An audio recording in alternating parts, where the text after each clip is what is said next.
Lituania salahkan Uni Eropa soal sanksi pemicu kemarahan Rusia. Этот пример показывает, что нельзя доверять не только устным заявлениям Запада, но и письменным тоже. На подобные враждебные действия Россия, безусловно, отреагирует. Соответствующие меры прорабатываются в межведомственном формате и будут приняты в ближайшее время. Их последствия окажут серьезное негативное влияние на население Литвы. We have to choose sides, and choosing the wrong side in history is a very big damage for your future. I feel incredible, I feel proud that we did it on time, and I of course regret a bit that only this region was caring about, let's say, security of supply and energy independence, because probably security doesn't have a price.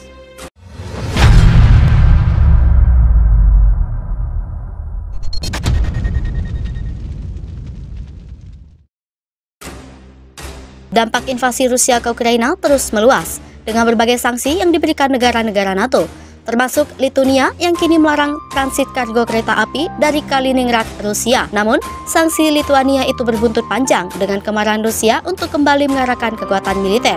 Bahkan disebut mengarah pada Perang Dunia Ketiga.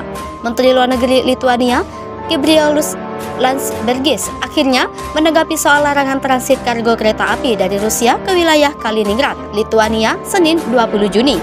Ia menyebut larangan transit kereta api itu terjadi setelah pihaknya berkonsultasi dengan Komisi Eropa, atau berarti hal itu merupakan bagian dari sanksi Eropa. Seperti diketahui, kereta api Lituania milik negara menghentikan transit barang antara Rusia dan wilayah Laut Baltiknya mulai tengah malam Jumat lalu dengan alasan pembatasan UE. Gubernur Kaliningrad Anton Alikanov mengatakan produk minyak tidak dikenai pembatasan transit dan transit akan terus berlanjut hingga 10 Agustus. Adapun sekutu Presiden Rusia Vladimir Putin, yakni Senator loyalis Andrei Kalimov, memperingatkan Uni Eropa terkait dengan sanksi Lituania. Ketua Komisi Majelis Tinggi Rusia untuk Perlindungan Kedaulatan Negara itu menuntut agar UE memperbaiki situasi blokade barang di Lituania. Kalimov menuntut dengan ancaman langsung aksi militer. Terlebih, ancaman itu terjadi di tengah klaim bahwa Putin dapat mengumumkan darurat militer dan mobilisasi di 5 wilayah Rusia yang berbatasan dengan Ukraina untuk meningkatkan upaya perangnya. Ia pun bersumpah bahwa Rusia akan menyelesaikan permasalahan blokade dengan cara apapun yang mereka pilih. Lituania, yang termasuk negara NATO, pada Senin 20 Juni memblokir barang-barang yang disetujui oleh UE untuk mencapai eksklave Rusia Kaliningrad. Menanggapi hal itu, Kementerian Luar Negeri Rusia pun menyebut tindakan Lituania melanggar kewajiban hukum internasional. Artinya, setiap serangan berlangsung Rusia terhadap negara anggota aliansi akan dilihat sebagai tindakan perang melawan NATO. Dengan demikian, kemungkinan serangan Rusia itu akan memicu Perang Dunia Ketiga. Rusia mengancam Lituania pasrahkan diri pada NATO. Ancaman Rusia terhadap Lituania yang memblokir jalur transit kereta api barang ke wilayah Kaliningrad.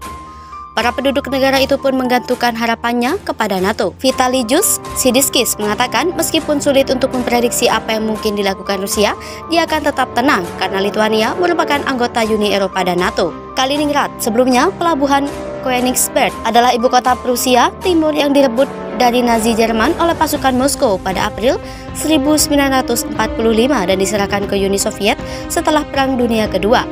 Warga di kota perbatasan yang berpenduduk hampir 6.000 orang itu mengatakan bahwa ancaman dari Rusia telah menutupi masalah lain, seperti inflasi yang sangat tinggi dan telah menghantam ekonomi banyak orang Lituania. Adapun hampir 1 juta orang Rusia tinggal di kota pelabuhan Baltik yang terhubung ke seluruh Rusia melalui jalur kereta api melalui Lituania. Banyak orang Rusia biasa melintasi perbatasan untuk membeli berbagai macam barang. Sebelumnya, Kepala Dewan Keamanan Rusia Nikolai Patrushev memperingatkan Lituania kepada konsekuensi serius atas larangan transit kereta api barang ke Kaliningrad.